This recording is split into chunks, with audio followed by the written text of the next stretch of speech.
From the John DeVito Broadcast Center, welcome, ladies and gentlemen, to another broadcast of Paranormal Radio with Bob Trecziak on the Windy City Hometown Entertainment Network and Jack FM 89.7, WRHS FM 89.7 in Norridge, Illinois.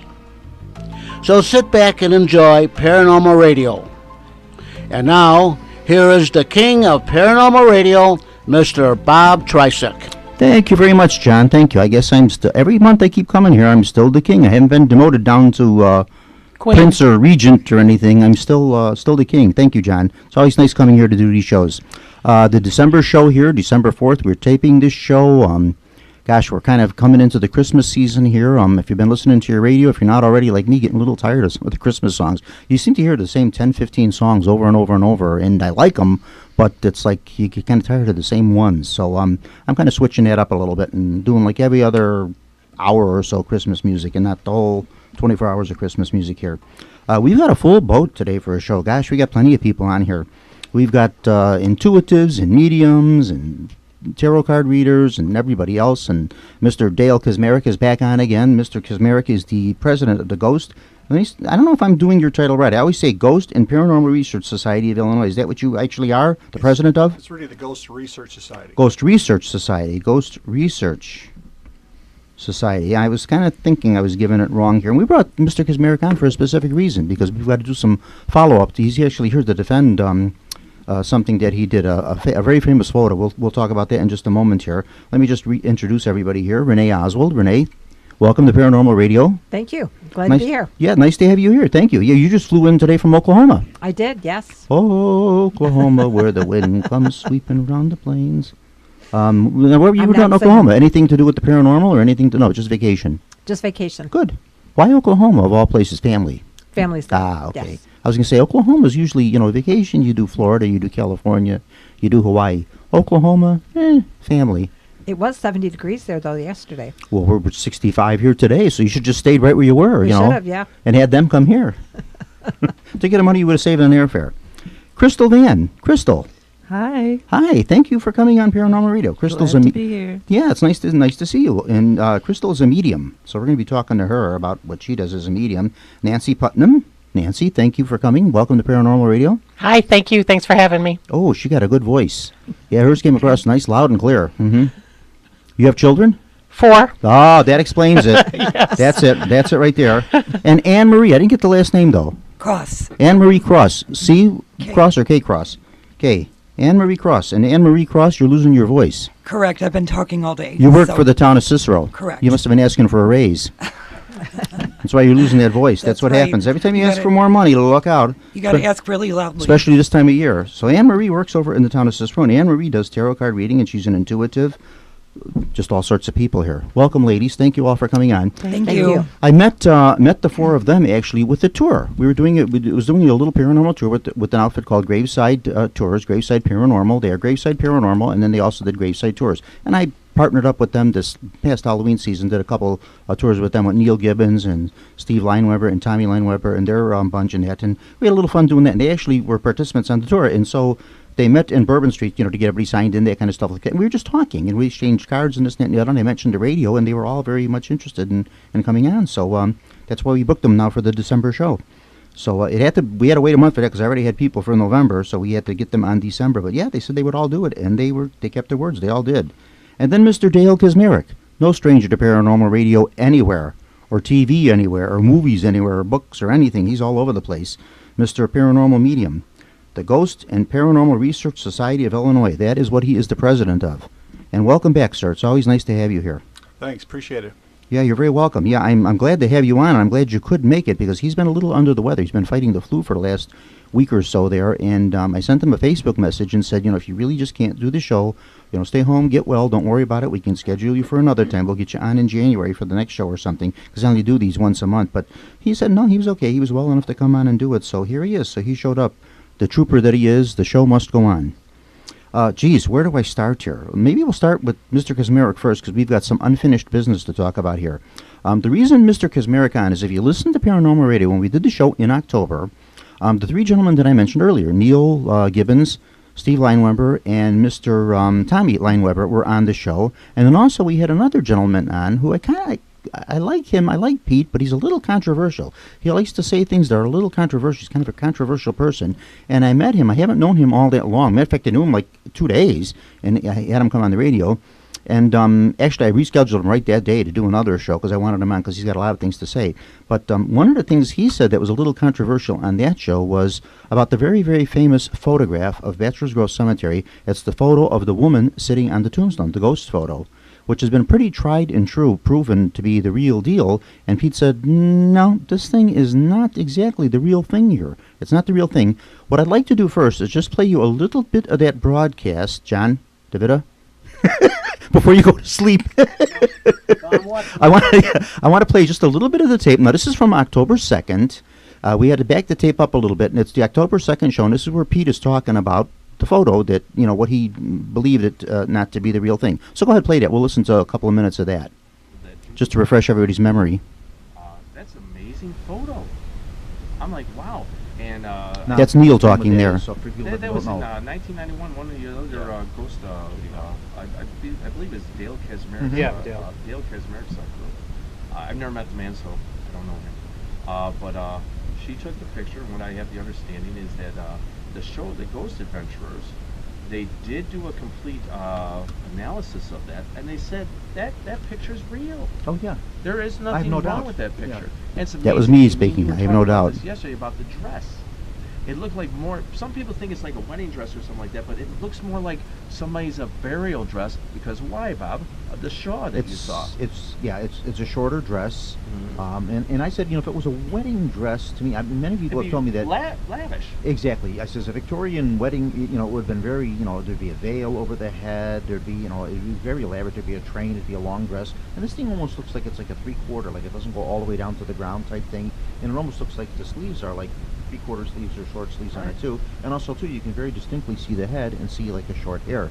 You can't make out facial features. Yeah, and it looks like a late photo from the 1800s. Yeah. I'd love to chime in, but I don't want to be a buzzkill. No, here's please, Pete. Now this is where the I know way controversy too comes much in. about this backstory. Please, But, chime in.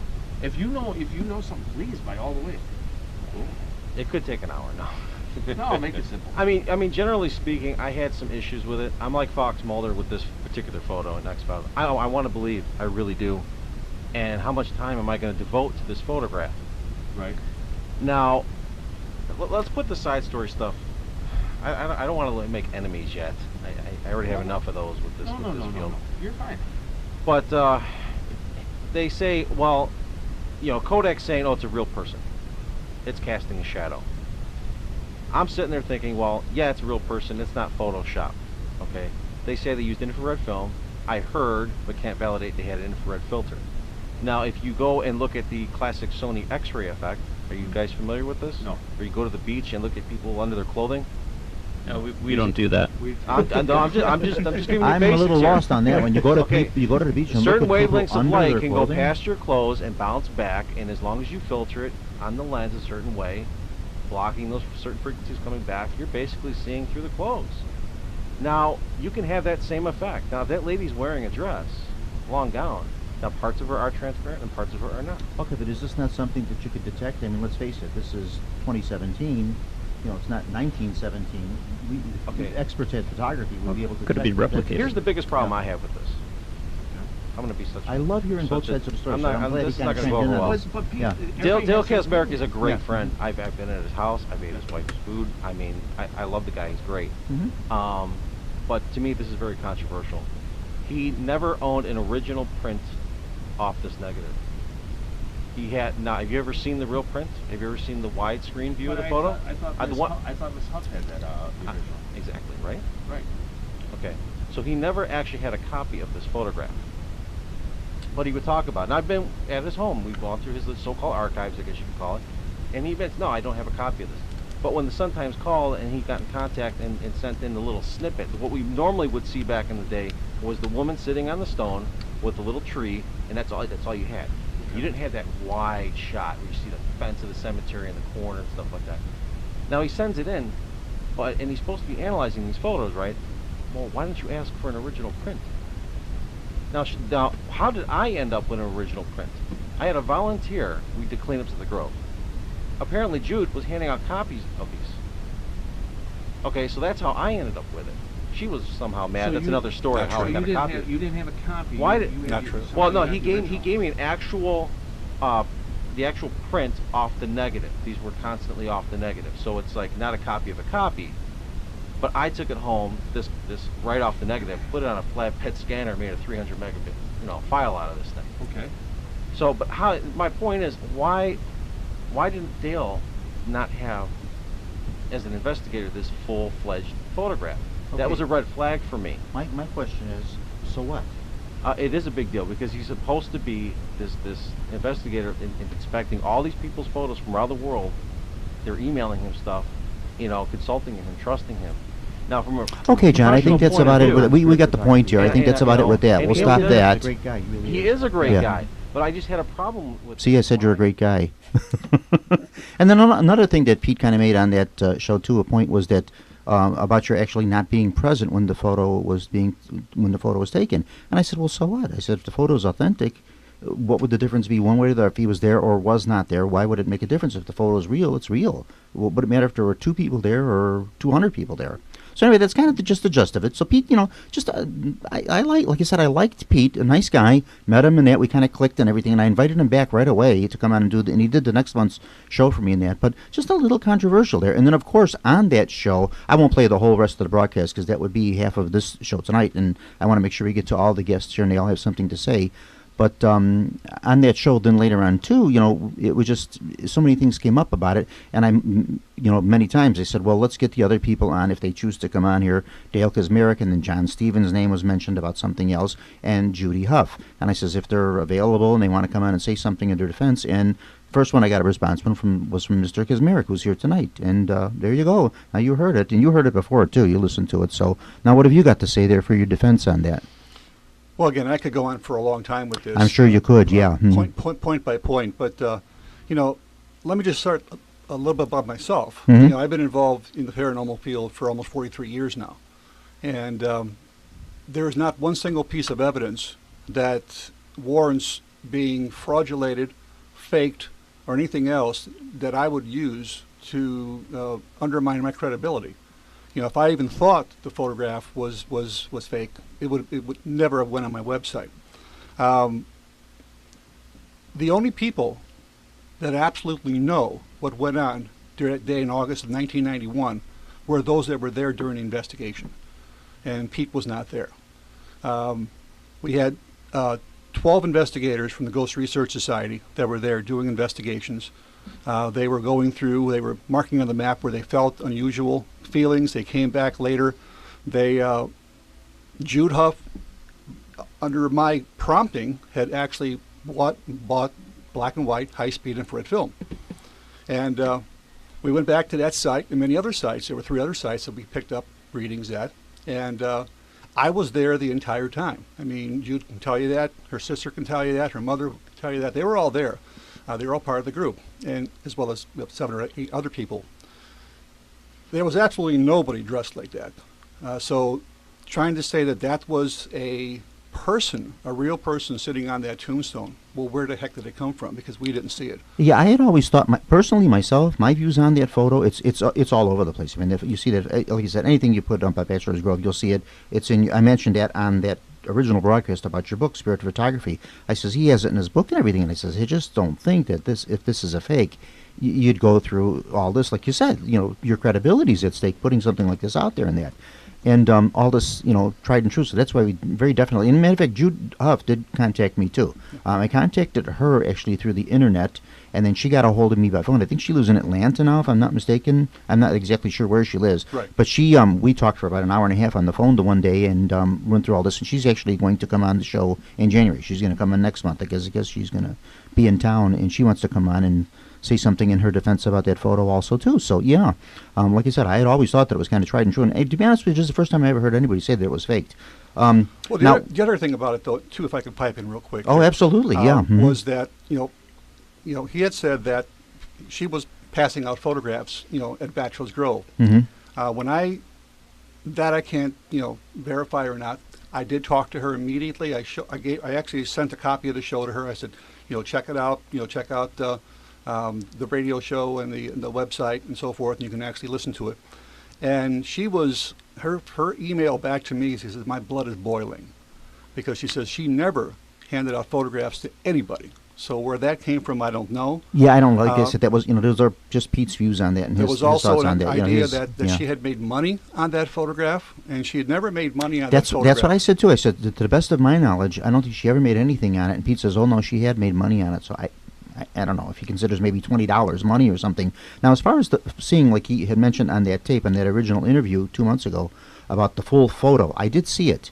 And actually, when you look at the full photo, what you mostly see is what he said was correct about that. You do see the woman sitting next to the tree, and you see the smaller version of it. It's a very long shot, and on the whole shot, she's actually way over to the left of the photo, if you see the whole thing in perspective. But there again, my feeling is, what's the difference if you're seeing just that part or if you're seeing the whole thing? If it's an authentic photo, it's an authentic photo. What does it matter if you're seeing the top half or the bottom, whatever you're seeing? If it's the real deal, it's the real deal. It would make no difference to me. Well, I've been basically looking at spirit photographs for well over 30 years now. And I've seen literally, without a doubt, tens of thousands of photographs Fakes. in 30 years. Yeah. A lot of fakes. Oh, yeah. A lot of natural explanations. Mhm. A lot of Sure. Photoshop, a lot of ghost applications and so forth. But the whole idea that somebody would purposely fake this, for whatever reason, and how was this done? How was this accomplished? I mean, this is not a digital image. This is a 35 millimeter image. And that's what I brought up too. So I said, that lady's image is Yeah. on the negative. and I said this is 1991 photo. We're not talking about a photo from 100 years ago or something. It's 1991. I'm sure anybody today with the equipment and the knowledge that's out there, and that you'd be able to easily detect if this was not. Now, my question to you then, Mr. Kizmarek, is what have they ever done to the photo? And for the benefit of the listeners, and in your defense, what have they actually ever done to this to actually prove and say, yes, we just have no explanation for this photo. We've examined it. Who's the photographic authorities that have looked at it and said, yep, we have no explanation for this, and it is indeed something we cannot explain? Well, the very first time, let me go back. The very first time this photograph was actually shown to a general public, besides going into the Chicago Sun-Times and Tribune, which was actually in, was a show I did for the Discovery Channel called Phantom Photographs. And we showed this, and then it was actually sent to Kodak in Rochester, New York, to a guy named Len Zapruder. Now, Len Zapruder supposedly was a photographic expert. Now, again, I say there's no such thing as an expert in any field. But anyway, he said he was an expert, and he wasn't even sure that it was infrared. He said, I assume this is infrared film because I was told it was infrared film. And that's the point that Pete was trying to make, that that the image, if you look at the image of the woman, she looks like she's casting a shadow. But if you look very carefully at that image, the entire tombstone, the woman, and everything are already in the shadows cast by the trees. So therefore, she's not casting a shadow. It's not a real person. Part of her is even semi-transparent. You can actually see through her head and her knee. It's some people say it's because she moved. Well, that could be too. But for anybody to simply have walked into our investigation dressed like that would have stood out like a sore thumb. I'm going, what's going on here? We've all seen the fake photos. Yeah, And we know what these they are- look like. And Yeah. these are all in a loop. These were 36 pictures shot there that afternoon, which I basically have the scanned images from those original negatives. Now, the other idea, and you mentioned it earlier, and it was also mentioned on the tape that you played there, that why did I not get an original for so long? Well, I mean, that I can't explain. I mean, there was some when I got the photograph, I got the cropped version. I got the enlarged version of that image, and it wasn't until maybe 20 years later that I saw the entire image.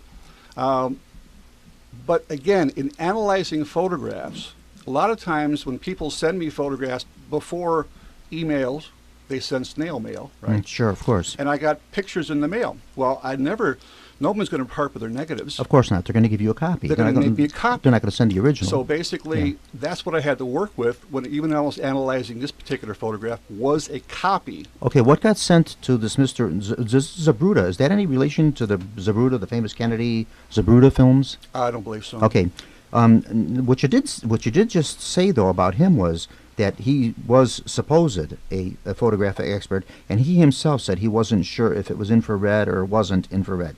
If he was somewhat of an expert, don't you think he'd be able to know that? Yeah, yeah. Okay, so why would he say something like that? He's not sure. You would know just by looking at an image. Okay, that image. I would think so, was especially if taken. you're. See, I'm not an expert in this in photography. I've always enjoyed it and that kind of stuff. Like, and I've looked, like you have said, looked at many of these photos, and some you can spot. Some are very obvious. Some take a little more detecting. You know, what's the authentic and what's not. This one I always believed is the truth, and I still do, to be honest with you. But somebody like him, if he's an expert at this, you think he'd be able to? Okay, crackerjack. I look at this right away, and I can tell you, hands down. Infrared film, for people that are not familiar with infrared film, it's basically a film that is sensitive to 800 to 800 nanometers of very intense infrared light beyond what we can actually see. Mm-hmm. It's something in an area above and beyond visible light. And it's mostly in the range of heat. When you take a photograph with infrared film, some people use filters. I actually brought along some filters to show you. We've actually used filters with film in the past. Mm-hmm. What you're actually picking up sometimes is infrared light reflected back by your subject, or if something shows up in a spectrum that we can't see, i.e. infrared light, it could be a ghost. Looking at that photograph, you should have immediately be able to tell that that was not an ordinary black and white image, that was simply an infrared image, because Mm-hmm. just by the texturing of the background, the light, and He should be able to know that. the photographic process. But yet he said he wasn't sure. Right. Did any other experts examine the photo? Maybe somebody that's a little more expert than Mr. Zabruta, whoever this gentleman is. When the show Aftershocks came on with Zach Bagans, when Jude was invited back to talk about her photograph, there was a Ghost Adventures episode, I think, shot at a Bachelor's Grove, but they couldn't find, even in the episode, they said they couldn't find the person who shot the photograph or who was in charge of the photograph. Oh, there are some impersonators, too. There are some people saying that they took the photo that aren't really... But again, Jude those Huff. people that examined those images in the Aftershocks video, or the documentary, stated that for the most part, they could not explain how that got on there. They said that it, they did not mention at all that it was a real person. They just said, number one, is you cannot manipulate a negative. In other words, whatever's on the negative is there. That's your photographic proof. You can take a print, scan it in, and then manipulate the print. But whatever's on the original negative is going to be there forever. That's going to be it. So you'd be able to detect this right away. Absolutely. Yeah, you can tell right away, and that's not the case with this photo. Okay, any more to say on that subject? Oh, yeah, actually Okay, I do. go right ahead. Let's hear it all. That's why you're here. When this photograph first came out, Mm-hmm. back in 1991, I mean, it was a sensation. It's one of these once in a lifetime photographs. I only have a handful of these in 43 years of doing this. I took a lot of heat from a lot of people, media, ghost groups, skeptics, just ordinary people that, this is too good to be true. It's a fake. And it took me so long to try to prove this, that number one, this was not a fake photograph. This was not somebody sitting there. This was under intense scrutiny when this photograph was shot. I mean, there was at least 10 other people around when that photograph was shot. And not a single person remembers anybody dressed like that in the cemetery. So, and again, they're all in a row. I mean, there are 36 photographs in a row in this roll of film. So, And then bingo, there's this one. yeah, Nothing else, just that. Boom. just that. Yeah, mhm. Broad daylight. And basically, there was talk even on the show that you did in October about going back and trying to replicate this photograph. Yes, yeah. Steve Leinweber had brought that up. Yeah. The idea of that, I mean, number one, first of all, if you can even find infrared film, which is almost impossible to find. And Yeah, number by now two, it's kind of outdated. yeah. And then number two, you have to find a place to develop that film. Now, infrared film is very sensitive to heat. It's very sensitive to light. Most film, most black and white and color film that's used in 35 millimeter cameras, you can load them with what's called subdued light. In other words, you can go into a darker room, in a corner, and load it perfectly fine. Infrared film must be loaded and unloaded in total darkness. When they develop the film, The old-fashioned darkroom. and when they've developed the film, they can't use the red light as a safety light, that emits IR light. So it must be developed in total darkness. So a lot of places don't like touching infrared film because the first thing you want to do when you take the canister in to somebody, they want to unwrap that canister and look at the actual film cartridge. Now those film cartridges are not guaranteed to be 100% light tight. So light can hit that film prematurely, fogging the film and just destroying it. Sure. So there's a lot of safeguards about infrared film, even trying to replicate it. I mean, you could go out there 1,000,000 times, and you may never get an image like that again. Absolutely not. Like you said, it's a once-in-a-lifetime thing. The only one that I like to compare that photo to is that famous 1936 photo in the English castle, the woman coming down the staircase, the woman in white with the long flowing robe coming down. The And brown lady of the Bradenton brown lady, Hall. yep, that's another one too, and it's never been proven. Not from 1936 now. What kind of technology was there in 1936? But they used to take that photo, and they've never proven or disproven that it's the authentic thing. It's the real thing. This one falls definitely in that category too. It's never been disproven. People may have their opinions, they may have their theories on it or whatever like that, but until someone can come up with the facts that it's a phony, it's the real deal as far as I'm concerned. Yeah. Mm-hmm. I mean, it's just going back to phase one. I mean, basically, in 1991, there was 10, 12 people in that investigation. Mm-hmm. And really, they are the only ones They're the only ones that would be witnesses to it. witness and they to could that say, effect that there was nobody there. In fact, when this first came out, they even said that it was my wife sitting on the tombstone. Okay. And my wife, I said, okay, when did my wife have I've heard a few theories about who that person might be, which, yeah, I know. When did my wife get a Victorian gown or something to Yeah, dress up sure, in sure. Mm-hmm. and sit there? And it doesn't even look like my wife. I mean, it's... It really doesn't look like anybody. I mean, you can't really see the facial. It's more like a blank face. You see the hairstyle and you see, the gown and everything else and all that. But the face itself, you can't make facial expressions out on it at all. Well, there's actually, Yeah. there's actually a thought who that actually might be. In fact, a very Mrs. good... Humphreys. Yeah, exactly. Yeah. A good friend of mine, researcher Len Dorman. Mm-hmm. I don't know if you're familiar with him. Oh, sure. Len's been on here a few times. Yeah. Oh, yeah. Now he moved away, too. He's in Georgia or someplace. Arkansas, I believe. Yeah, something Yeah. like that, yeah. Mm-hmm. And He's been a little ill, too. Len, get well if you're listening to this. I know he's been going through some surgeries and stuff, too, and all that kind of stuff. Len, get well, recuperate, and under Gail's loving care there, I'm sure you'll recuperate fast. So get well, Len, and get back into the paranormal field as soon as you can.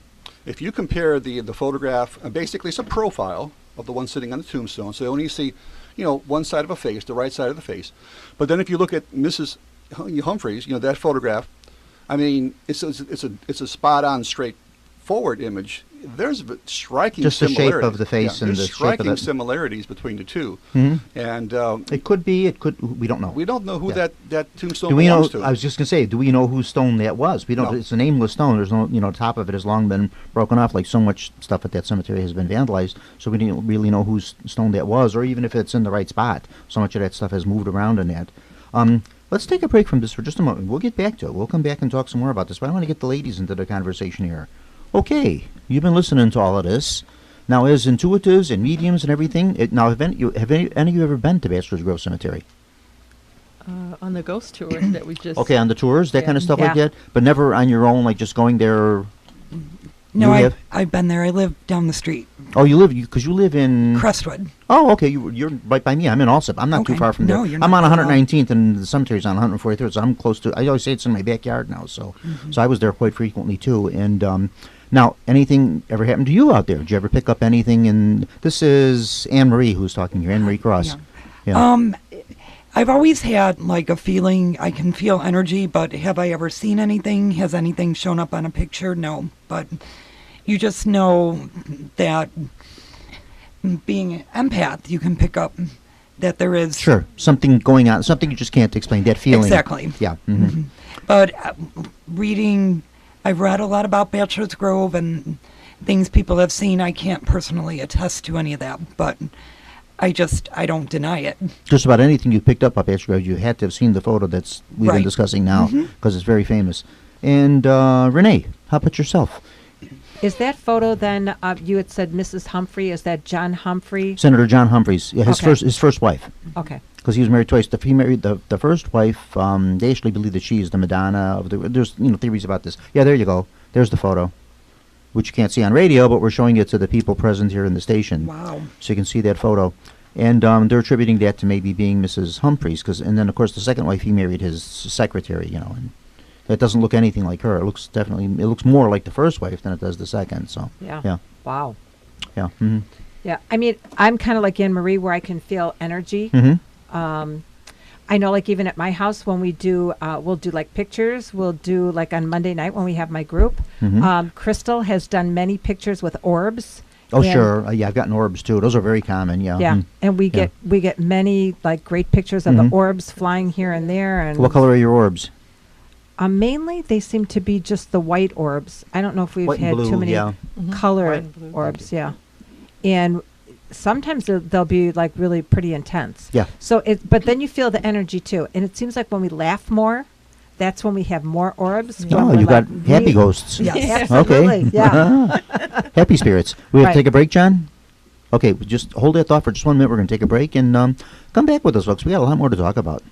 We'll be back in just a minute. Okay. It's very fast.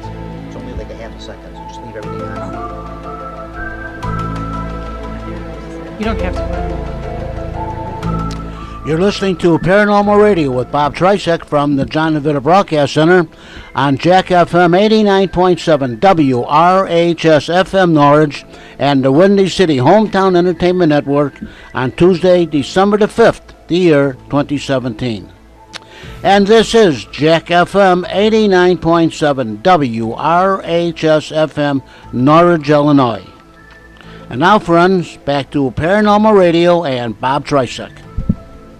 Okay, welcome back. We are back on Paranormal Radio. In case you just tuned in, we are talking with Renee Oswald, Miss Crystal Van, Nancy Putnam, Mr. Dale Kaczmarek, and Miss Anne Marie Cross. And the ladies are all mediums, intuitives, card readers, all that kind of stuff like that. And Mr. Kaczmarek is the president of the Ghost and Paranormal Research Society of Illinois, and he's been on defending his world famous, I'd like to say, photo of the lady sitting on the tombstone at Bachelor's Grove Cemetery. And then we just got the ladies into the conversation here. Now, as mediums and as intuitives, you do basically what all these investigators, like Mr. Kaczmarek, not so much myself, because I don't use any of these things, but they use all these voice boxes and spirit recorders and all this stuff like that.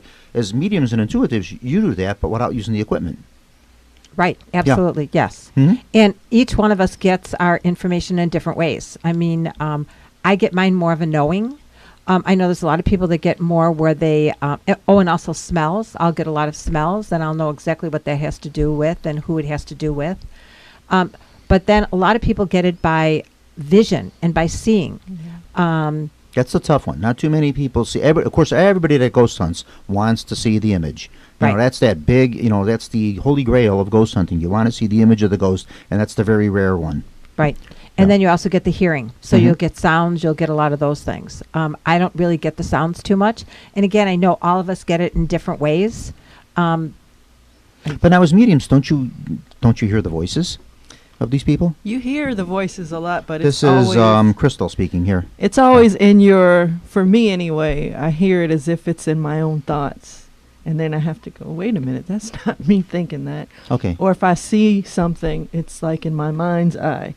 Something like a memory. If you were to think back to yourself, maybe yesterday, what you were wearing, you see that picture in your head. That's like how I see it. So you can see the person, you envision what they were wearing, what they looked like, what era they were from, what they're, that type of thing like that. Whatever they want to show me. Yeah, whatever comes to you. Yeah. Yeah. And now, how about yourself, Nancy? Same. I'm definitely more visual, so I see things. Oh, so you all kind of do something different. Yours is smells and sounds. You're more, I don't know what yours is. You're kind of a combination of them all. Yeah, I hear, I see. When my granddad visits me, I smell cognac because he used to drink that all the time. So. Okay, that's I always tell this to people. Many times I've said that on this show. I says a lot of people experience the paranormal through the sounds, through the smells, through that type of thing like that, and not actually seeing. And many people's first experience with paranormal is through the loss of a loved one, like you mentioned, granddad. You smell grandma's cologne or dad's cigar smoke or a sound. A certain song comes up or something. You have no explanation for that. Oh my gosh, that was mom's favorite song. That type of thing. So correct. Same with animals and insects. Oh yes, animals. Yes. Big time sensitive. I had to an that. aunt who loved butterflies. It's a shame they can't talk. Yeah. I wish those animals could talk. Yeah, they could. The things they could tell us. Yeah. Yes. Mm-hmm. Yeah. So when my aunt died, this day of her funeral, which was not a day, good for butterflies, it wasn't like a summer day. Mm-hmm. We went back to her house, and all of a sudden I just saw I don't know what you say, a flock of butterflies, just a bunch of them. Oh, okay. And ever since then, every time I see a butterfly, it reminds me of my aunt. So I feel like that's her way of saying, hey, how's it going? It's sort of like every time a bell rings, an angel gets Correct. its wings. Yeah. Right? Yeah, absolutely. Yeah. Yeah. Same principle there. Yeah. Yeah. See, everybody has their way of doing it. One of the things I like about using the mediums, like yous, I love yous people. I love what you do. I love what you do because you hear the voices, you get the names, you get the stuff. And just to say, now, I don't want to say they're not authentic, they're not the real thing in that and all that, but all the equipment, like the technology, the voice boxes and all that stuff, to me, so much of it, and so many of these I've had on this show, and so many I've experienced myself with other teams and stuff, and you're hearing, and there it is, it said John. Oh, there it said sitting. I'm like, well, if they have some message to say to us, why aren't they just saying it in a way that we're able of understanding it, that we're capable of? And then the thing is, well, they're speaking in a different voice. They're speaking from the other realm. It's in a different language. And I'm like, I don't know. I don't doubt the seriousness of it. I don't doubt the authenticity of it. I don't want to say that. And I'm not really, I don't want to even say I'm really skeptical of it because I do believe in it. And the men that do these things and the women that work with this stuff are definitely serious about it. And, they believe in it 100%. But I'd much rather use the medium. With the medium, I'm getting, I get much better results. If I go on an investigation, I've got a medium with me, and we go like into an upstairs or into a cellar or something like that. And I say, okay, there's something going on over here. Meeting was over. Yep, I'm picking it up right away. Oh my gosh, and I could see some blood on this wall. Something happened here. There was something going on here. I could see a person there. I could see somebody falling down the stairs. They know this stuff. They could see it. And I said, people have been ghost hunting for what, Mr. Kazmarek, since the dawn of time. People have been ghost hunting, right? And we were doing this before we had electricity. So what were they doing years ago, right? When we went on the ghost tour, that was the first time that I had seen one of those boxes. One of those boxes, because before that, it was just like we just kind of talk or know or say what we're getting. Right. But we were really kind of amazed by the box. And first, I kind of stood back from the box and went, "Oh no, I don't think this is anything real." Yeah. But then there was something that happened. Okay. That made me believe in it. And Crystal can tell her story because it happened when she was doing the box. So let her tell it. Go ahead, Crystal. Well, they wanted me or one of us to touch the receiver so that the transmission can come through. And there were several different voices, like you said. There was a female voice, a young voice. And then it said train, and that kind of threw me because I'm a train conductor. So okay. All right. And engineer. So at that point, like Renee, I believe. There was a validation for us. Okay. Yeah. Yes. And that's what we as They also mediums said look Nancy. for, validations. They also said my name. Yeah. Yeah. So, not that we needed that validation, Right, but it was... that's what I said. I'll make it real clear. I'm not saying that those are, I'm not, they're not being disproved. I'm not saying they're phonies and they're fakes and all that. It's not the way. But it just seems to me you get better results with the medium than you do with these boxes. I don't know, Maybe just me. Maybe I really believe that it has to do with the amount of sensitivity that each person can handle. Yeah. The more sensitive you are, the more you can pick up on. Oh, yeah. I thought it was really cool. As I understand it, spirits don't have, what do you call it, voice boxes or... Yeah, this is the thing this is their explanation. So whenever I've asked anybody that works with these, that's the explanation they use. Energy or electrical devices they derive energy from, something like that. So I thought it was really cool with the lights. Yeah. And for me, in my life, it wasn't something that I set out that I wanted to do or become a part of, but I just had things happen in my life that were just so extremely coincidental. Ditto. That's the stuff that made me a believer, because if someone had come up to me and talked to me about this stuff, I would be like, okay, But because this stuff actually happened to me personally and to such detail, it really intrigued me and, got my interests going. And so yeah, that's me too. So many experiences I had myself that I couldn't explain, and then doing that, and then like I said, I do the palm readings and doing that. And when I was doing all this, I didn't think anybody else was doing it. Yeah. Let's face it. 30, 40 years ago, there was no internet. There's no, there's no Right. Facebook pages. There's none of this. So I thought I'm the only one doing it, and boy, was I wrong about that. Everybody under the sun now is a ghost investigator and doing all this stuff and all of that. Gosh, you too, Mr. Kazmarek here, Dale. He can vouch for that too. When you went to Bachelor's Grove Cemetery in 1970, 1971, it's a very, very different place from what it is now.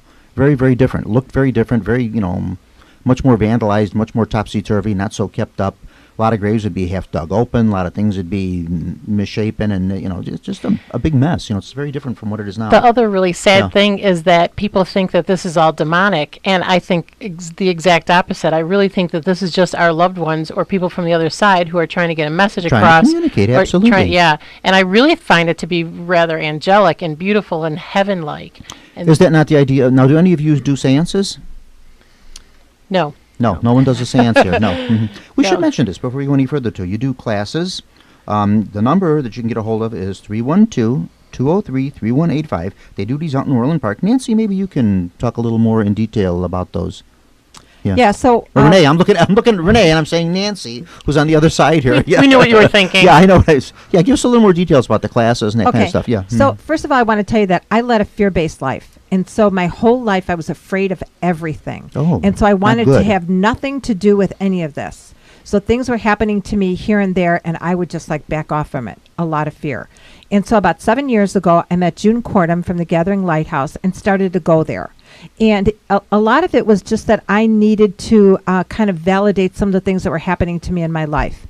I felt like I was kind of sad at the time, just a lot of things. So anyway, I started to go there. She was a medium. There were a lot of psychics that went there. I thought, what the heck am I doing here? And I had read a lot of books, which scared the bejeebers out of me my whole life. And finally, I just went, you know what? This stuff is okay. I've got a group to go to. I can talk about this stuff and the things that and the fear just kind of went away. And so what I started to do is take classes with June to become a Gathering Light teacher. And so that's what I do in Orland Park is I teach classes there. We teach, psychic, medium, just kind of like... Is this something that can be taught? Or is it just you have the gift or you don't? I think everyone's got the gift. To a degree. To a degree, but I think everybody is maybe, or I think a lot of people have that fear, like what I had. Mm-hmm. A lot of people have that, they don't really believe it. So I think when you start to see things a little bit here and a little bit there, you start to experience things and you start to practice and you start to learn and you start to understand You grow what with some it, of these. yeah. Absolutely. You grow with it, and as you're doing more and more of it, you're getting better at it. Right. Yeah. Mm-hmm. Right. Absolutely. Intuition is like a muscle that needs to be worked out. Yes. Have any of the four of you ever been to a seance? Yes. Yes. Okay. Yes. Now, what was your impression of the seance? Did voices actually come through, and were you impressed with it? Or I guess now it all depends on the medium. I've been to good seances, and I've been to some that were maybe not so good, or maybe just an off day for the medium conducting them. Well, we went to a seance, and the medium went into trance. She's a very good trance medium, and it was a cool experience. Trance medium, does that mean like she travels a lot? No, like she left, and her... Okay, she's traveling in the other realm. Okay. And her people took over. How about you? Any seances you've been to, Mr. Kazmarek, Dale? Oh, yeah. When I first started out, I had attended some seances. And, the thing with seances, unless you really know what you're doing, you really probably shouldn't get involved. Because seances, Ouija boards, and things of that nature. Oh, the Ouija, forget it. Yeah, forget Ouija. It's like picking up a telephone and dialing a number with your eyes closed. You never know what you're going to get on the other end of the line. Many times, just about every single show I've done, every single lecture I've ever done, or any of that, I always say the Ouijas just really don't fool around with them. Don't. Mm-hmm. Yeah, because they are a dangerous item. They're not a toy that they're made out to be. It's just a piece of compressed wood, Mm-hmm. but it's a type of communication you're trying to do. Exactly. Yeah. And you're reaching out to, you're opening up doors. Exactly. And you're not Yep. closing those doors. Mm-mm. So whatever's there, people will get freaked out in the middle of a seance or a Ouija board session, and they just leave the table, leave the door wide open, and all these Yeah. things are there. That's right, and and they're nowhere to go. They're there. Now, what do you do with them? Yeah, You I haven't had closed one it. You as a haven't sent it kid. back. Yeah.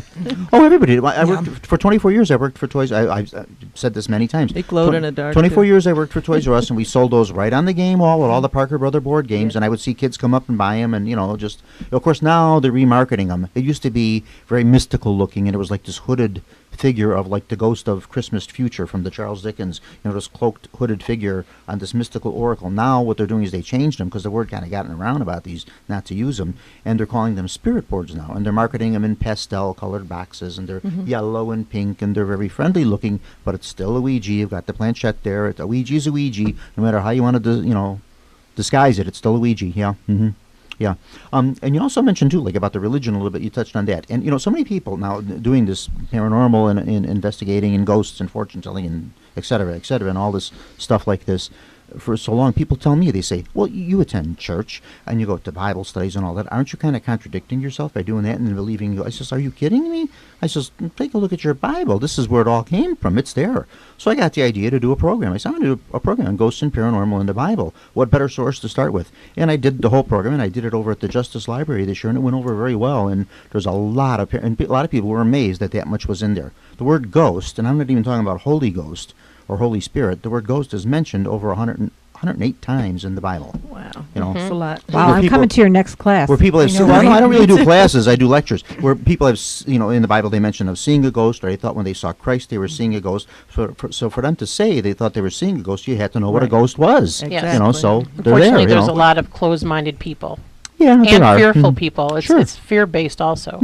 Well, you figure this is where the spiritualist movement came from. Absolutely. 19th century became very popular. Yeah. Mm-hmm. And that's where, It's also where you got a lot of fake spirit photography. A lot of these people are making a ton of money on these spirit photographs. and even the Fox sisters, which are later. Oh, yeah, cracking their joints and things and that. Yeah, very famous mediums, the Fox sisters, yeah. And then later on, they got disproved. They found out that a lot of the sounds they were making, they could crack their joints and their bones and things, and that's where the sounds were coming from. So, yeah, Wow. there's good ones, there's bad ones. I think Harry Houdini offered was it a $25,000 or a $5,000 reward for anyone that could have definite proof of life in the hereafter, or of the hereafter. And as far as I know, no one ever collected on it, And if anybody could have done it, it would have been Harry Houdini himself, or Thomas Edison, who was working on a machine to communicate with the dead. But none of that ever materialized, never happened. So, yeah. I know it was looked down upon pretty much back in those days, though. Well, it may have been for a while, but now in the 1920s, like in the heyday of Harry Houdini, it became very popular. Okay. Many people were going to seances and consulting mediums, and fortune telling, and all this really took off really big. And unfortunately, there were a lot of fakes that were just making a lot of money capitalizing on this. There were some good and legitimate people, like there always are, even are today, But there were, for every one good one, you had 15 or 20 bad ones out there, doing it. So, you have to be a little careful with that. I always tell people when you're looking for a psychic or a medium or a fortune teller or someone that you want to read tarot cards or read your palm or something like that, your kind of key with them is if they invite you to come back and say, I need to see you next week. We need to do this again. I says, this might be somebody that's maybe looking to get a steady client here, to get a little steady income coming out of you. So you might want to maybe kind of think twice about that, Right. Yeah. Yeah.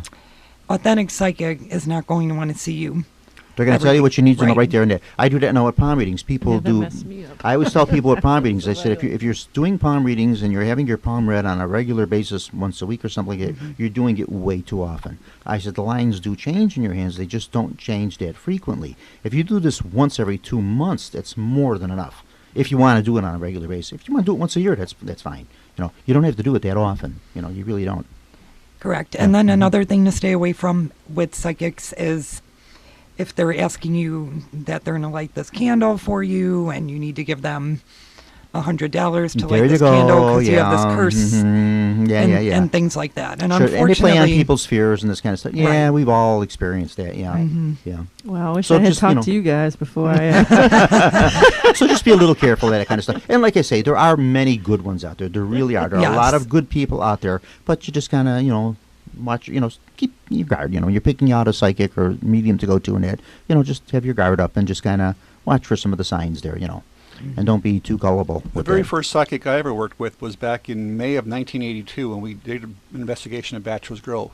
The very first time I ever worked with a psychic. Who was she? Pat Schenberg. She was the president of the Illinois Society for Psychic Research at that Oh, time. okay. I met her out in a conference out of Morris, Illinois. Okay.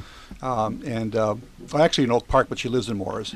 And Is she still with us? She's still around? She had died a few years ago. Okay. She was a great psychic. In fact, basically how she started out actually doing healings. Okay. And she said during the course of healings, she would see things. She would see entities. She would see beings that would communicate with her. And she had a very impressive resume because she actually worked on Chicago White Sox pitchers for healing, believe it or not. This was back in in the 1980s, 1990s or something. And when we Gee, you think they would have won the series a lot sooner with that kind of help? Really. When we went to Bachelor's Grove the very first time I was there, and with a psychic, I should say, she amazed me because she had never been there before. And one of the interesting, you can actually go to my website, you can actually read the entire step-by-step process, what she said, what I said, the whole thing going on there.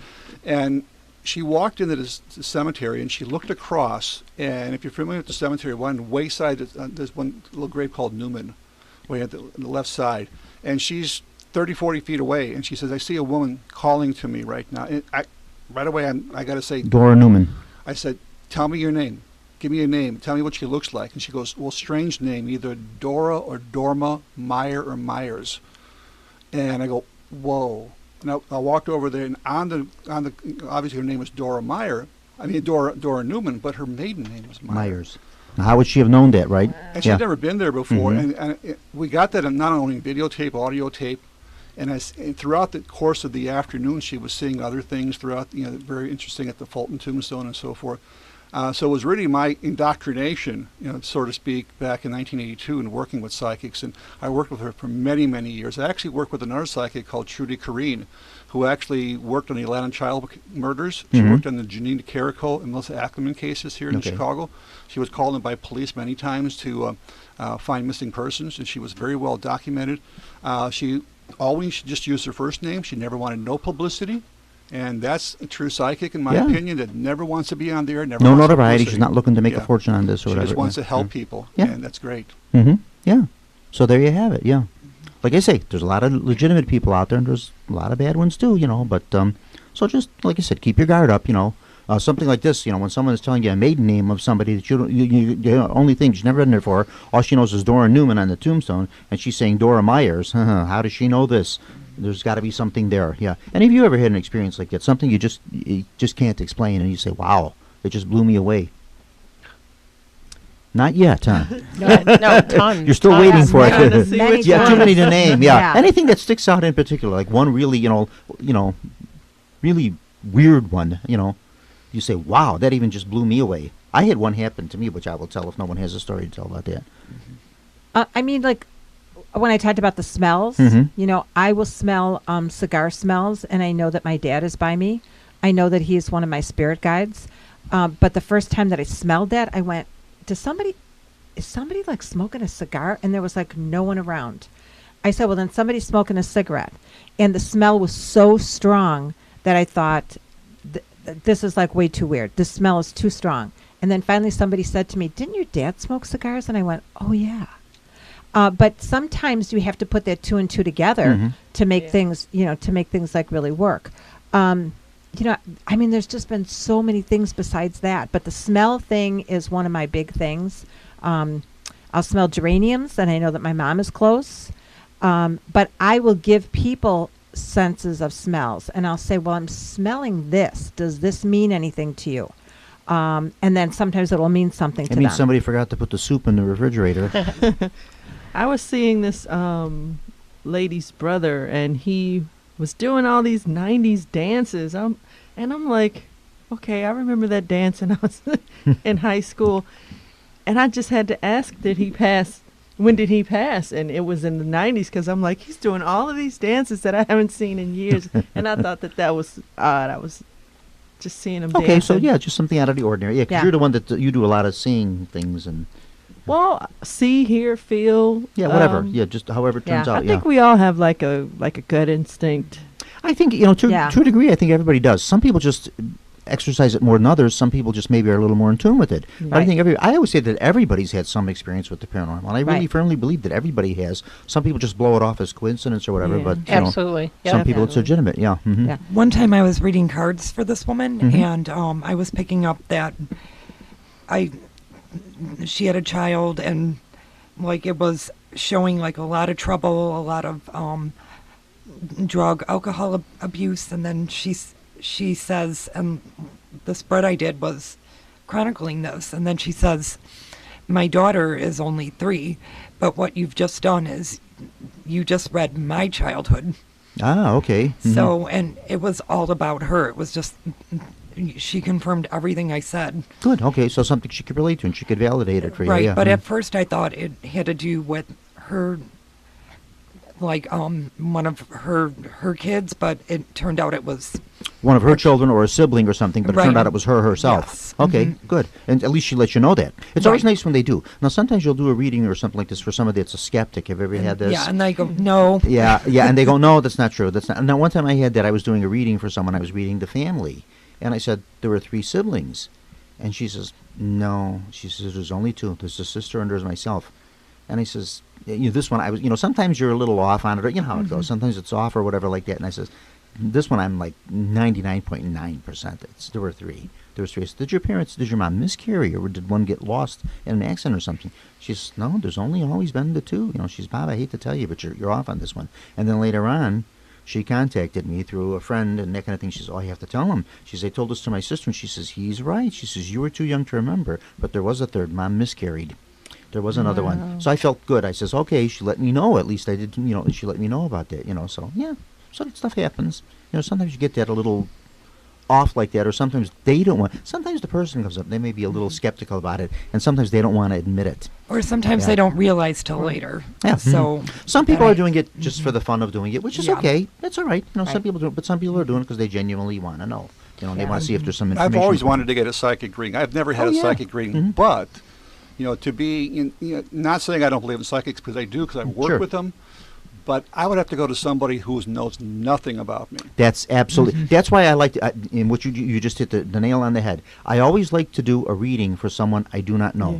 More so because friends always want me to do readings. I say, Yeah. for me to do a reading for you, I know so much about you. That's when it's the There's things I easiest, know, is and when I you say, don't know 'em. I'm going to know that you were married 3 times and you had 10 children. Yeah. And all Right. that. I'm You never know if somebody it's I your don't ego. know. Yeah, somebody I don't know. That's like this woman. There was no way I knew that there were 3 siblings there. And then her sister, and then she contacted me and let me know. But yeah, I think agree. that's a consensus. Yeah. We And like for me- doing I like to, strangers. me too. I like to Right. do people I don't know. Yeah. Yeah. Right. I was a cashier in a large grocery store chain, and sometimes I would say things to the customers that just came out of my mouth, and I felt like I didn't have any control over it. And the customers would say to me, "How did you know that?" And I would be like, I don't know." And then they would come to my line, and then before you know it, I would always have the longest lines because everyone wanted to see if I had anything to say to them. Sort of like a Long Island meeting, right? Yeah. Yeah. This kind of happened. That's actually how I got started with radio. I used to manage a Subway for 10 years. I managed a Subway restaurant. That was my last job I did before retirement. And it was near a high school, so we'd get a lot of the kids that would come in and that kind of stuff. And I don't know how we got on the subject of it and that. And we started talking about that and everything like that. And then I mentioned I did palm readings. Oh boy, was that a mistake! Every kid in the world at school wanted to come in and me do palm reading for them and that kind of stuff like that. And then they said, oh, that's Bob the Subway guy. He does all this stuff and that. You ought to get him for the radio and that. And that's actually how I started doing the radio show. Just accidental. I kind of just stumbled into it. So stuff happens for you. Yeah. Yeah. Hmm? A turning point for me, though, this is Nancy speaking, was buying a house that I didn't really want to buy because we walked into it and I just got bad vibes from it, but I couldn't put a finger on it. And long story short, we bought the house, and immediately, as soon as we moved in, I got really sick. Oh, So sick not that I good. couldn't go to our closing. And while I was laying on the couch, while my husband at the time was at the closing, the doors and windows the cabinet doors and the bedroom doors were opening and closing. Oh, how Totally nice. freaked me out, and everybody was like, oh, that's because you were so sick and you had a fever. And I said, no, I remember it.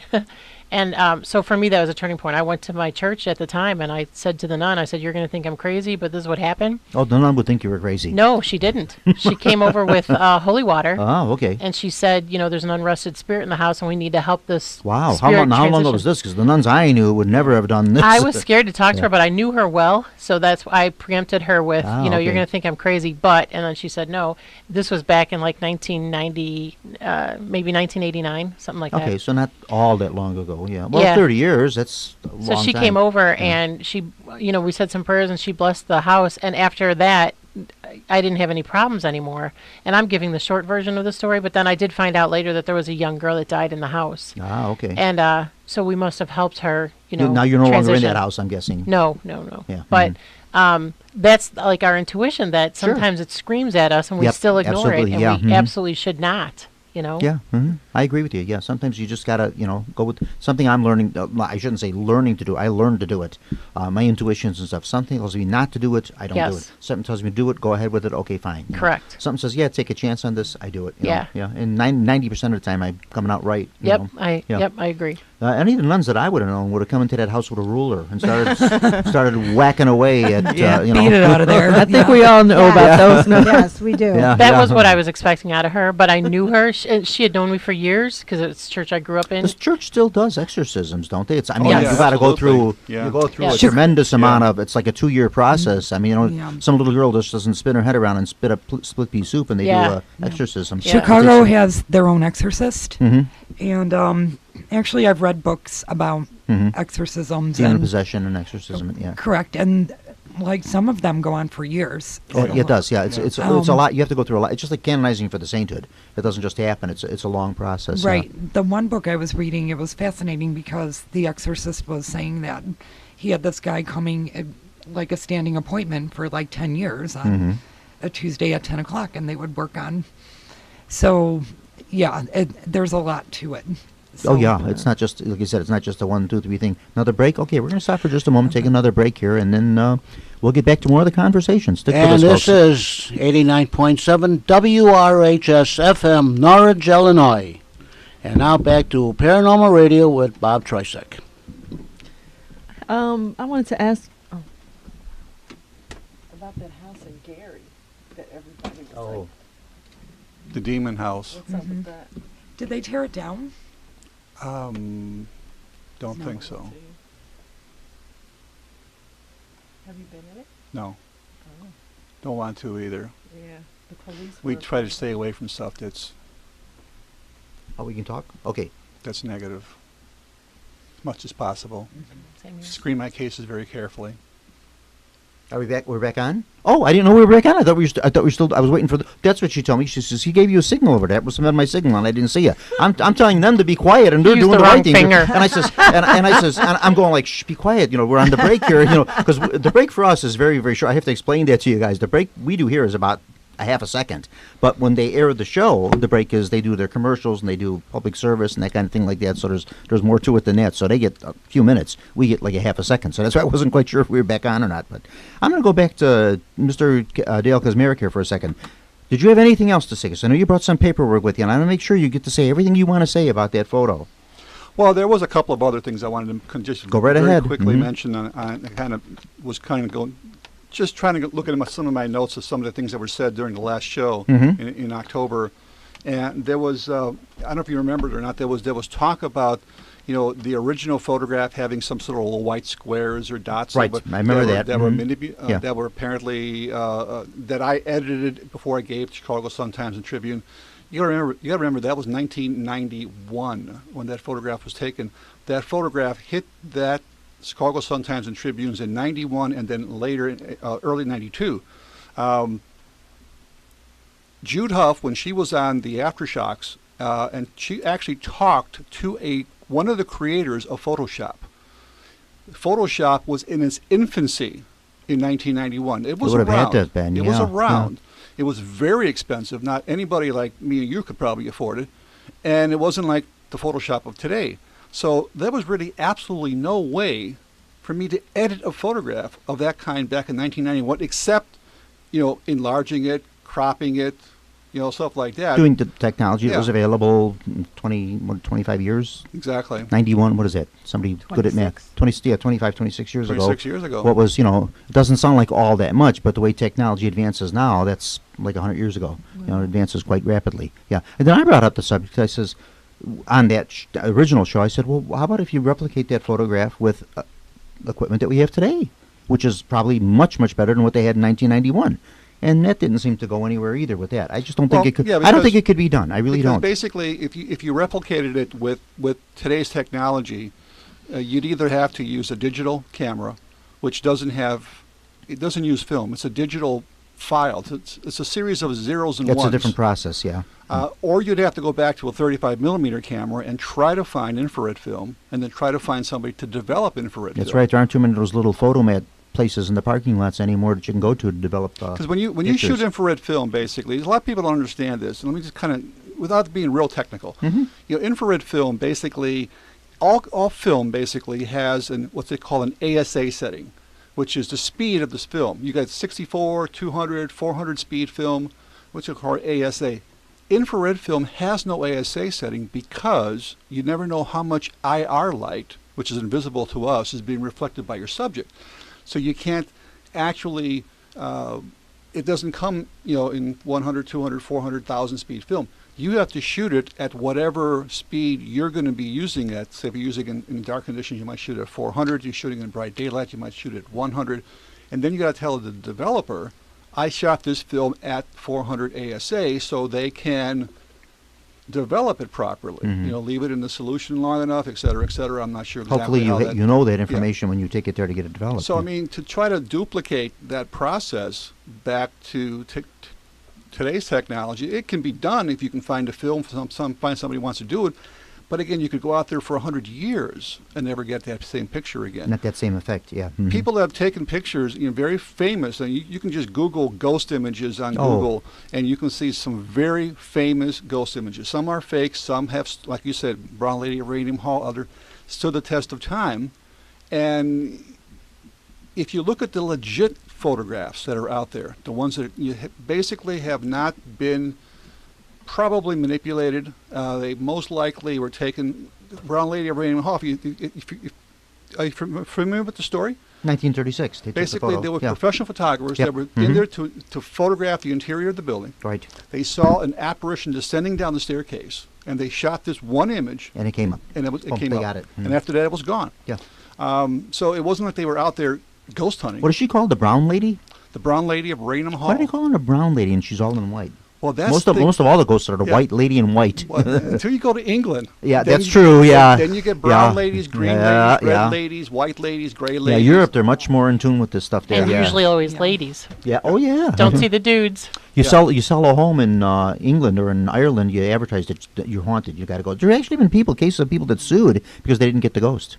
They says, this house was supposed to be haunted. We don't have a ghost, and they've actually gone and sued the realtors because they put in there, a ghost was supposed to be there. The house was haunted. So I was in England twice, 1985 and 1987, and the first time we went, 85, we spent 2 weeks touring haunted places. There was an actual tour we went on. Only 2 weeks? Just 2 weeks, yeah. There's so many, jeez. And every pub. We went into pubs, we went into private homes, we dined with royalty, and royalty. It was almost to the point where Her Majesty? If you went into a place and there wasn't a ghost there, they go, what?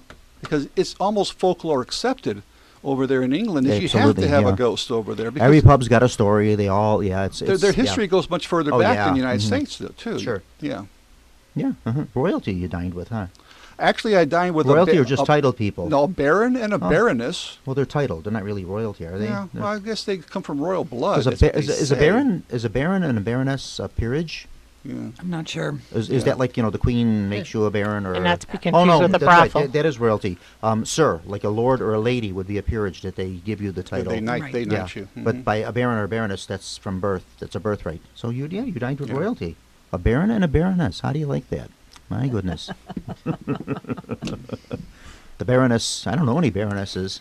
I don't know. Von Von Trapp, I don't know. What came to my mind was the Baroness Von Trapp. Yeah, that was the only first one that came to my mind. They were very down to earth people too. By the way. I mean, they didn't strut around and everything. They just we actually had dinner with them. Very nice dinner, conversation. Sure. Showed us the house. They said it was haunted. Showed us where they had some experiences. Really nice. Well, let's face it, titles and baronesses, lords, ladies, it's another common thing in England. There's just about everybody. We've had some movie stars. There was a couple of different stars and stuff that I checked out there, and it turned out that they're titled people, too. So, Dale, did you witness anything when you were there? Spirit life? Actually, no. But we did have, there was only 4 people on the tour. Myself, my mom, a woman from upstate New York who was psychic. She was sensitive, and a guy from Texas who says he was not sensitive at all, which I don't believe. She, the psychic, felt a lot of strange things, including one at a place called Barry Pomeroy Castle. And sounds like a place that would have a haunt. It's, without going into detail too much, there were 2 sisters that looked alike. They were I think they were twins, and they were in love with the same guy, which is always not a good thing. And the evil sister actually killed the other sister and tried to take, say that, okay, she was her. Yeah, she was her. Change her identity. The psychic, as we pulled up, said she saw one of these women, the apparition, waving, kind of beckoning her from the ramparts, and she just freaked out. She just completely freaked out. Hopefully she didn't look like the sister, The gentleman, as we were in a B&B, the Texas gentleman? The Texas gentleman. Okay. Which is not psychic at all. Okay.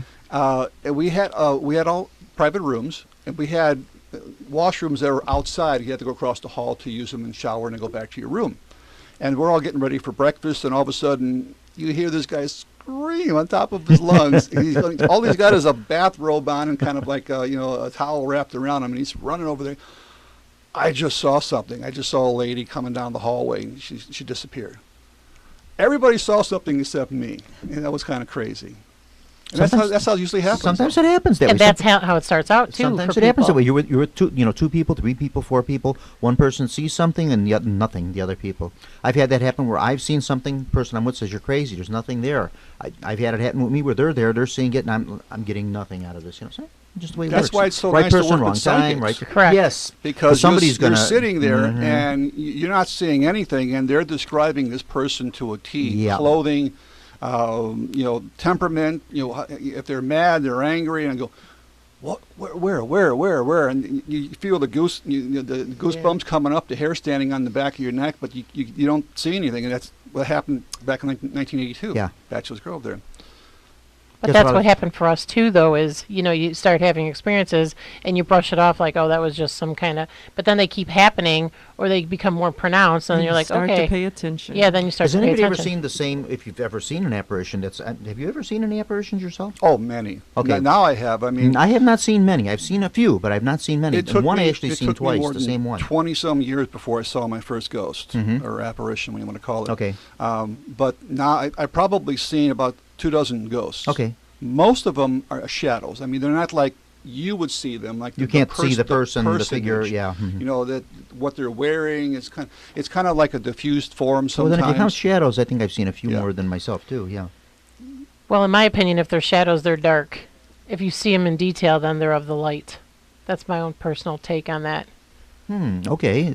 I've never heard that theory, but that's an interesting one. Yeah. So if you see a shadow, it's something maybe not so good. If Correct. it's a lighter, Yep. or you see the image, it's something Yes, better. if I can see good. it clearly, then I know it's of the good side, the angelic side. If it's dark, or if I can't see the face, then I wish it well and to get away from me. Oh, then you're the lady in Bachelor's Grove. You can't see the face. You got to get away from her. You can't make out facial details on that photo. Well, we were. I don't see anything, so I have more of a sense of feeling hot and cold, and then just a sense of knowing that I know that there's something there or whatever. And so because I don't see anything, it's like I always, of course, in my mind too, I only want good. I only want good to come my way. I only want light to come my way. And so I feel that if I don't go to the dark place, then the dark place isn't going to come to me. Oh, temperature swings. Yeah, I've gotten that one a lot too. For a few years there, I kind of attributed it to menopause, and then I realized I was wrong about that theory. But yeah, I've had that one happen too in places. Yeah, and there again too. Sometimes you're in a place and you say, "My God, all of a sudden it got warm in here, or it got cold in here." And they're like, "I'm fine." The temperature. What are you talking about? And I'm Right, like, but you can even know, walk like from one place Yeah. to another, and you can feel like the temperature change, and it's like you Change, go, yeah. okay, there's something here. What is it? And then when Bachelor's you Grove stop is and great for think that. about I it, get that a You lot at want to Bachelor's hear Grove. an yeah. interesting story about cold that I had just recently? We were investigating a place called Trans-Allegheny Lunatic Asylum in West Virginia, a 256,000 square foot building. Jeez. The second largest building, stone building, next to the Kremlin in the world. This place... And it's an asylum. It's an asylum. There was one floor, this is a documented fact, there was a girl named Ruth on the floor that was very upset with anybody that was male. Orderlies, doctors, patients, visitors. She would always throw her food, she'd swear, she cussed. It's the way she was. I was investigating an isolation cell with 3 other females at the time. It's very important. And suddenly, we got this on videotape too. It was really, really amazing. Suddenly, my whole left arm felt like it was completely numb, completely just going to sleep. You know, just tingling, goosebumps, hairs. We videotaped that. And about that time, something, and I'm assuming it was Ruth because I was the only male person there, actually grabbed my left buttocks and squeezed it, and actually, you can see me going like this, and I'm going, whoa, what was that? We were conducting a ghost box thing. I'm a big advocate now. I wasn't when I first started with ghost box. But we asked the question, do you want me to leave, or do you want them to leave? One word came through. You. Ah. wow. And after that, we said, well, we're probably crowding her space. We decided to move on. And the funny part, the 3 females did not feel any cold, no draft, no sensation at all. Didn't even register on the thermometers that we had, you know, the millimeters and so forth. So it was something that, again, talking about hot and cold, that was one of my most vivid experiences very recently. I just want to clear one thing up that I just kind of picked up here, and maybe I came across the wrong way with it, and I don't want to start getting all kind of messages from people, you know, negative messages about that. I'm not against ghost boxes. I'm not against them, but I just tend to get better results, like I say, with a medium or with a spiritualist that way. I'm not against them, you know. I'm not, you know, but to me they seem more informative if I have a good medium with me or a good psychic than I do with the spirit box. I thought you were going to say you weren't really going through menopause. I did too. No, that was actually a couple of years ago, but yeah, there's all kind. You know, you can explain these things. You know, that's what you try to do. That's what I always tell people. I says, as a ghost investigator or investigator of the paranormal, you're actually doing more debunking than you are proving that it's there. You know, when you see something or experience something or someone has seen it, and you just go all the sources, you know, whatever possible explanation you have for this, and you go through everything, and there's no way you can explain it. You say, okay, we've got something here out of the norm, paranormal. We just have no explanation for why this is occurring, why this is happening. You know, the lights, the electric, the animal walking by, somebody making a shadow, whatever. You know, all those things that any one of 1,000 things that could cause something like that to happen. When you just can't explain it, that's it. We've got something here. You know, that's it. And for me, I work a lot with seniors in my job, and so I just feel boy. like I just feel like I'm bringing life to them, bringing happy news, bringing doing my angel work is what I like to think of it. And it makes their day. You know. Oh yeah. I get called an angel on a daily basis, and it's Oh, kind of a nice nice. thing. Yeah, Yeah, from it the is. Yeah. names I used to get called. You know. I'm sure you have a couple of seniors that still call you some of those names. Some seniors can be a little crotchety. Sometimes, Yeah. but usually I kill them with You turn love. them around. Yeah. That's And what I it- don't really mean that I kill them. Yeah, that's what it was. Well, Yeah. okay. Anything in closing? Any other things you have to say about your photo here that you did not cover? You kind of covered it pretty good there. I think you put up a good case for yourself. Yeah. Well, again, And there again, too. Now, Yeah. I just want to explain this. We're not coming down on Pete about this. You know, everybody that comes on the show, you're all entitled to. You know, people said, "Oh, why don't you have Dale and Pete and Judy and have them all on at the same time?" He says, "No, I don't want to do a Jerry Springer show. I don't want people all on and everybody arguing or that." And I says, "It might lead to that. I don't think it would. They're all mature people and that. But I just don't want to take that chance. I'd rather everybody come on and say what they have to say by themselves individually. You know, like that, and that's it. And everybody that comes on the show, you're all entitled to your opinions, whatever you want. You know, you're to be heard. And Yep. That's your opinion. You know, Right. Someone may not agree with you. I may not agree with what you say and that kind of thing. But I listen to what you got to say, and you keep an open mind about things. Right. You know? Some people Yeah. buy Chevys, some people buy Fords. There you go. Yeah, that's the way it works. So, anything in closing there, Dale Kizmarek? again, just going back Also, to too, we should mention your stuff too. You do tours and you do Yeah. all kind of things all over the place. And that you want to give out a couple of your numbers? sure. How about your website? Yeah, the website is ghostresearch.org. Ghost Research, all one word, .org. We do tours called Excursions into the Unknown that I've been doing since 1982. They're the longest running tours in Chicago. If you remember Richard Crow. 73. 73, so he's a bit before me, but he died several years ago. So Has it been that long already? Yeah, 7 years? several years, I said. Oh, several, so that doesn't mean 7. No, several years. Yeah. I think it's actually been 5. Yeah, I believe so. Yeah. But basically, our website has information about the investigations we do. You can actually see this stuff that we actually do. Listen to the voice recordings. We got some very good ghost box stuff. That's not just one word. Something actually say, "Get out of here." One actually says, "Don't any of you believe in spirits?"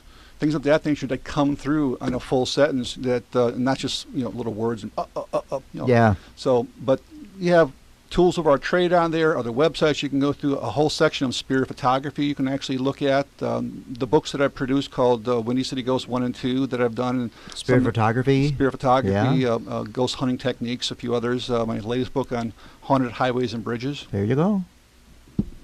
He's all over the place. And a phone number if anybody's interested in doing one of your excursions into the unknown? Sure, the phone number is 708-425-5163. Do you still meet over at Chicago Ridge there?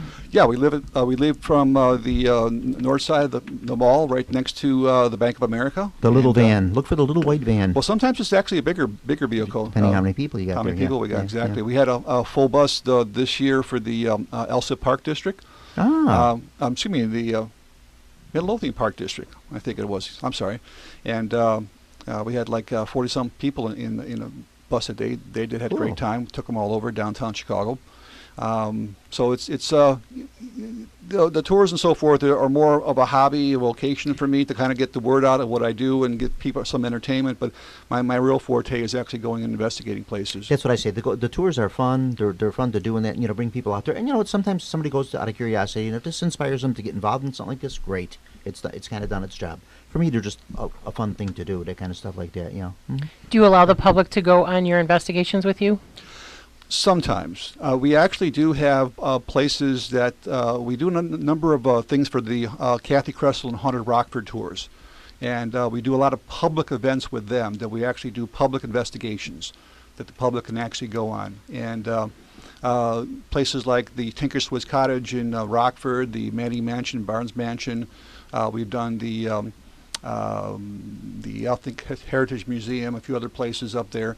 They're public events. The public can actually join us in an investigation. We kind of separate the building into several stations, and they kind of move the crowd through in like smaller groups, and we show them what we do. And sometimes people get some interesting stuff during our investigations. So it's.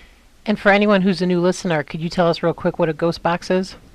Yeah, well, a ghost box, and there's several different versions of ghost boxes. They started off basically as what they call Frank Sumption's boxes, basically, and then they became Joe's boxes and Andy's boxes, and so all different boxes. But a ghost box basically is a device that quickly scans the AM/FM frequencies at a very high rate, and typically what you're listening for is the reaction to your questions in the white noise that sometimes is heard in between the stations, and not so much which is probably radio chatter. Now we have different devices, the SB11, which actually disconnects from the antenna so you don't pick up radio signals, and our newest device called the Mini Portal, which is actually can eliminate all that background noise. So all you get is the voices that come through now. Nice. And we started to work with that just this year. The boxes are relatively new themselves. I think time to come they will improve them greatly Absolutely. too, and they'll be a little more foolproof too. Time to come. Okay, so that's it. Okay, thank you, Mr. Kazmarek, and thank you so much for coming on. Gosh, anytime you want to come on, you come on here.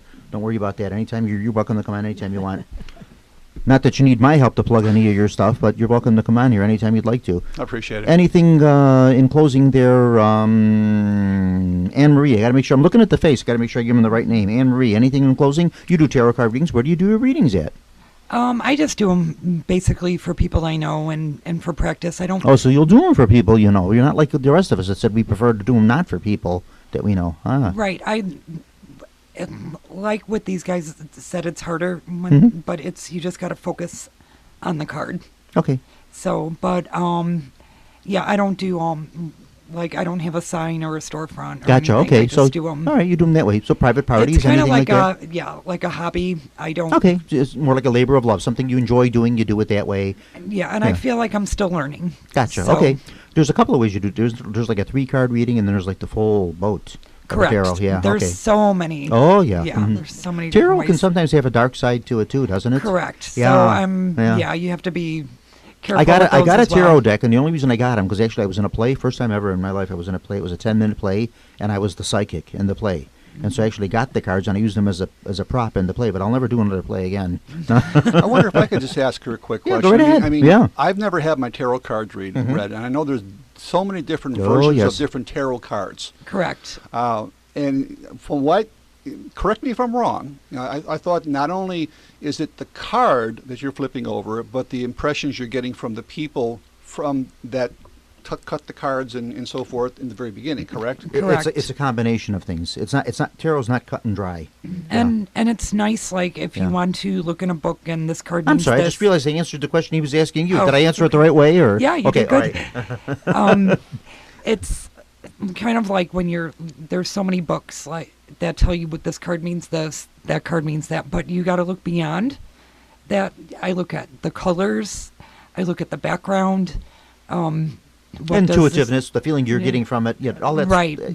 The whole Yeah. picture, a lot involved. Yeah. mhm. Exactly. The books are great and they give you an overview of the card, Sure. but you can't just like read this paragraph from the book. It's the basics. Yeah, like anything. When you're learning any of that stuff, you're learning the basics on it, and then after a while, you find your way of doing it, and you find what works for you. Correct. Everybody agrees And- on that. Yeah. And people read reversals, some people don't. I mean, there's so many different methods.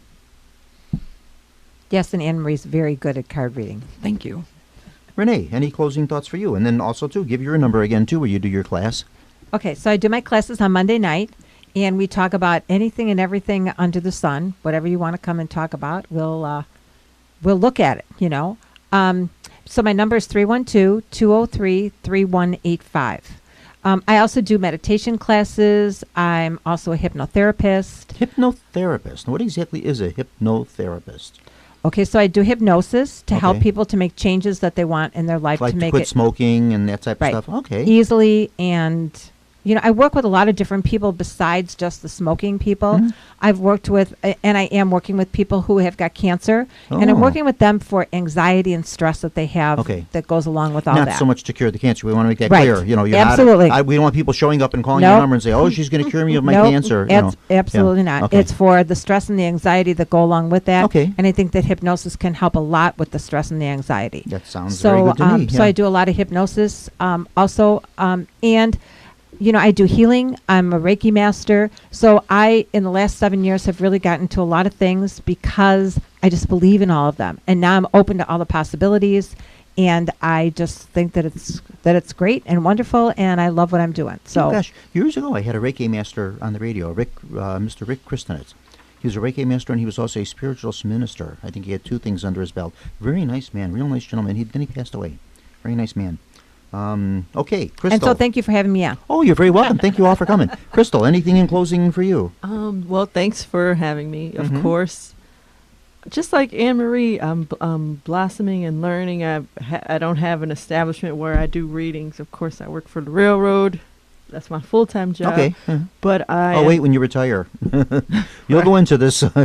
No, I love doing this and going to Renee's house or the Gathering Lighthouse on Wednesdays to practice. And I have done readings for family and strangers and basically whoever wants a reading. Okay. Same So- phone number that I can get you? My number is 708-845-9275, and I'd love to talk to you. There you go. Nancy Putnam, anything for you in closing? I'd like to say again, thank you, but also I don't believe that anything happens by accident. So we were meant to be on that ghost hunt that day, and we were meant to be here tonight.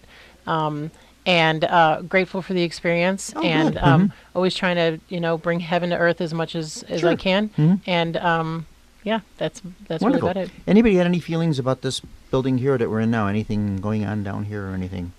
Anybody pick up anything? I felt like someone was watching us from the stairway, and that's about. Okay, that's why I had to ask you, because I've had people on here before that have said that. They said over here or something. Now, John lives here, of course, and nothing. Of course, John would be asleep anyway. He wouldn't, you'd feel nothing. But yeah, I've had people come on here before and say something. Myself, no. All the time I've been here, I've never felt anything here. Is but anybody getting hot? Yeah, there's spirit life in this home, definitely. Now? Yes. It seems like when you said that now, it's like getting really hot over here. because I put the thought in your head. That's what happened. It's all psychological.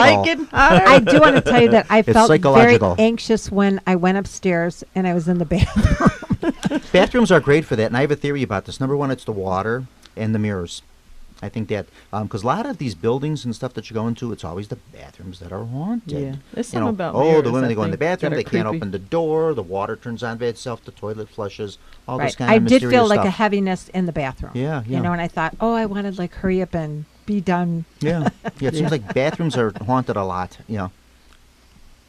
Okay, that's about it. We've run the gamut. Thank you all so much for coming on. Okay, thank you. Yeah, and anytime you want to come back on, you're welcome to come back on here. We run a loose ship, so anytime you want to come on, you let me know, and we'll get you on here. Yeah, and I might show up at one of your classes and surprise you. Okay, good. That would be awesome. Thank you. Oh, I would be. You do charge for these, no? We have to say that you do charge for the classes. Yes, it is $20 a Okay, class. all right. We just want to make that clear because we don't want people calling and saying, "Oh my God, she charges for this." We want to make that clear that you do charge for them. She So, has okay. snacks. Yeah.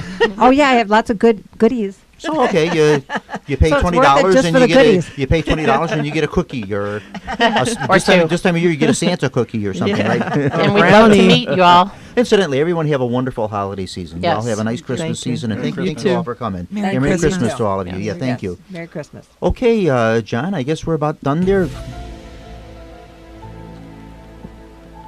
Okay, thank you all for listening, folks. It's just an absolute joy to do these shows. John DeVita, thank you so much for having me do these shows here once a month. Please don't forget to listen to our sister station, Jack FM, at 89.7 WRHS in Norwich. That will be tomorrow at 10:30. Also, too, you can pick the show up on YouTube, Paranormal Radio, and just put my name in, Bob Trecziak, Bob, T-R-Z-E-C-I-A-K, and they pop up. John Chicago posts those in a day or two. Also, the Windy City Network, www.windycityhometown.com. All one word, windycityhometown.com. Also, all the other great shows on the Windy City Network. Meet the Chicago Historians, Don of Sports, Paranormal Radio, yay, that's me. The Chicago Historians, Armchair Wrestlers, and I can't read the last one, The Christmas Tree's in the Way. What's the last show, John? Number 6. Wealth and Wisdom. That's it. I was going to say weather. It's Wealth and Wisdom. So listen to all the other shows and as well as all the other music and stuff that John posts on these on the Windy City Network. Thank you all, folks, for having listening to these shows, and just have yourselves a wonderful Christmas season. And we'll see you back on in January. Bye bye, folks. Thank you.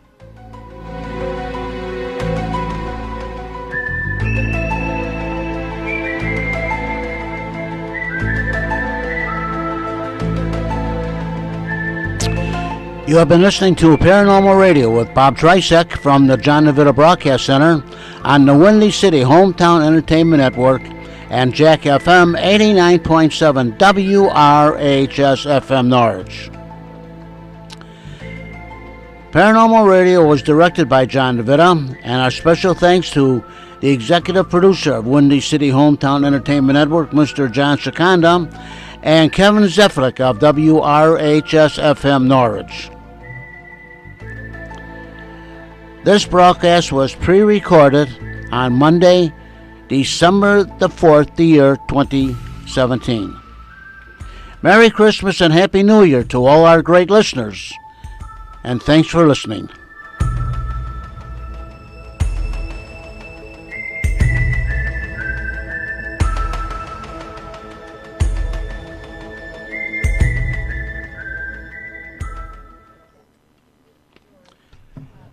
And this is 89.7 WRHS FM Norwich and Jack Frost, WXMS, Harwood Heights.